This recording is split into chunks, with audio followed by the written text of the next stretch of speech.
Namaste everyone.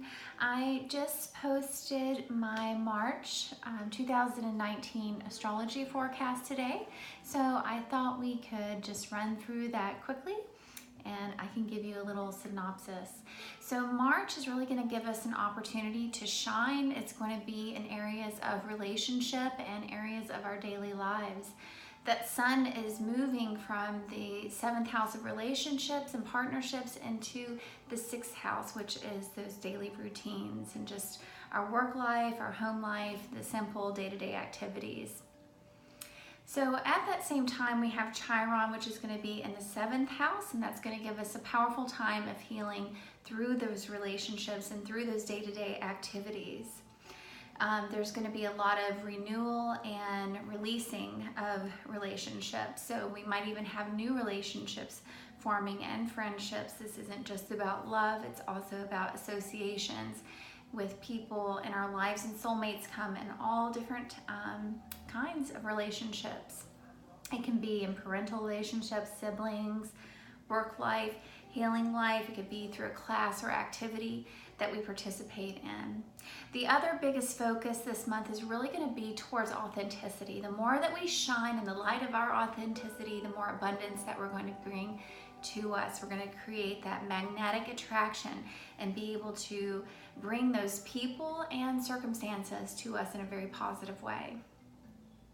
We really want to just get through that whole impetus that we've been going through with this healing, with working with Chiron and the wounded healer, and we're coming to that point now that we've been working hard. Many of us have been working for several years now. I know a lot of people are newly awakened and working hard, and I'm just so proud of everyone who is, doing what they need to do to become whole and to be healthy in all areas. So today is the 1st, and we have Venus moving into Aquarius. So we know that Venus is that planet of love, and Aquarius is that free soul that just marches to the beat of its own drum. So that feeling is about free love. We're free to love ourselves. We're free to love others. We're creating a positive influence and moving forward in our lives. And at the same time, the Venus is coming into a square with the planet of Uranus, and that's bringing sudden things to the surface. So something could come up as far as, I have a creative idea. I just realized that I need to have this done, and it's going to come so fast. Or that you could meet someone new today. It could be those connections that we were talking about that are going to be unexpected and blessings. Other blessings could be the way of finances, that you could come into some type of financial blessing. Uranus is spontaneous, and sometimes that has a very erratic feel to it. So we just need to remind ourselves that we're creating this path. We are the writers of this script of life and this play that we are living. Moving forward at on the 5th, that's next Tuesday, we're going to be going into Mercury retrograde. I know a lot of people have a lot of things that they feel and say about Mercury retrograde. It doesn't have the best reputation. But basically what Mercury retrograde is when you're looking at the planets, they're all moving counterclockwise. And a retrograde is when the appearance of the planet begins to move in the opposite direction. And it moves in the opposite direction until a certain point of time. So this retrograde is just going to be moving back. It's going to continue to move back until the 28th, so almost the whole month. So anything that you really need to get done, we have a brief window here of a couple days. If you have paperwork that needs to be finished, anything that needs to be written, emails, correspondence, if you need to make any travel plans, it's really important to get all that done right now. And then during that time, we're going to feel that it's just kind of creating an opposition to things of that nature. So you might miss calls, you might lose emails, or things might suddenly get deleted. So make sure and hit save as much as possible if you're writing. Also, you could have a hard time with processing paperwork. If you're traveling, you might run into delays. So the best way to handle this is just to find a sense of humor in it. It's, you know, that quirky side of the universe, and we have to appreciate the universe with all the good and the seemingly bad, and just be better prepared for those things when they come. The other thing that Mercury retrograde really gives us the potential to do is to look back, okay? It's going to go back in time, so to speak. So this brings people from the past forward again, and that's not necessarily so that they're supposed to be in the life. It might be a reminder of why they're not in the life and a confirmation of the lessons that you've learned so far. But in other ways, we can look back and see what we need to redo. It's all about the RE, right? The prefix. We need to redo, we need to reassess what's going to resurface, what reappears when we need to reaffirm our boundaries. So look at the way that all this comes to surface for you, or resurfaces for you, for the month of March. At the same time, Mercury is going to conjunct, and when we say conjunct, it just means move along with. So Mercury is communication, and it's moving along with the asteroid of Chiron, or the wounded healer. So this is also during the retrograde, so it could be a reopening of wounds, and it's a time to release. So again, we're working with those prefixes, and just keep that in mind as we're going forward. Also, with Mercury being the messenger, it can bring any kind of messages through dreams or intuition, meditation.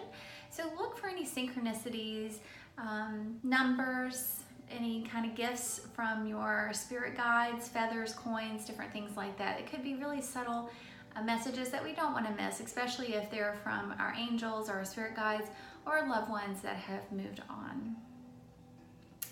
On the 6th, which is next Wednesday, we're going to have one of the larger transits, and this is Uranus moving into Taurus, and this is big. It's going to be there for 7 years. We just came out of Uranus in Aries. So that was a time where it was a lot of things sparking and happening. You have Aries, which is fire and sudden and assertive, and then you have Uranus, which is kind of explosive as well. It's interesting to note the first day of Uranus in Aries was when the explosion happened in the nuclear facility over in Japan. So that just tells you about how much power is behind this Aries and Uranus. Now we're moving into stable Taurus, so that's going to be a little bit different. We're not going to have as many explosions, but it's going to be sudden ways that things start to come to pass. So we might see innovation in technology. We're also going to see a shift in the way that the professional side of life. Taurus is really good about financial situations, so we can see a big change where we find freedom in our professional side of life. And there's going to be a lot of changes as far as corporate goes, and we're going to see, you know, we've already started hearing about people who are giving up their fortunes to do good. So we're going to continue to see that, and that's a lot of that energy that comes with Age of Aquarius.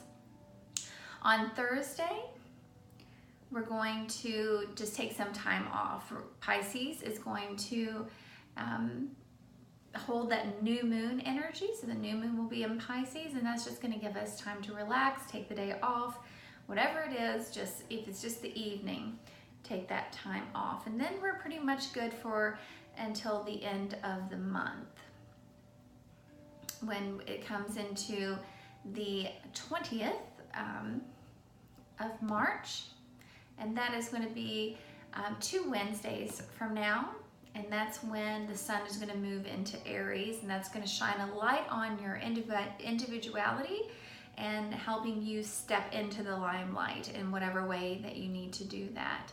At the same time, there's going to be a conjunction with Chiron, and it's going to give us a chance to let go of any habits that are holding us back in order for us to move forward. It might be with the Mercury retrograde a time that we're looking back at old habits and saying, wow, I've really come past that. I'm so happy, you know, and I can reassess and see how that's really changed my life. So just finding the most positive way that you can move through these transits.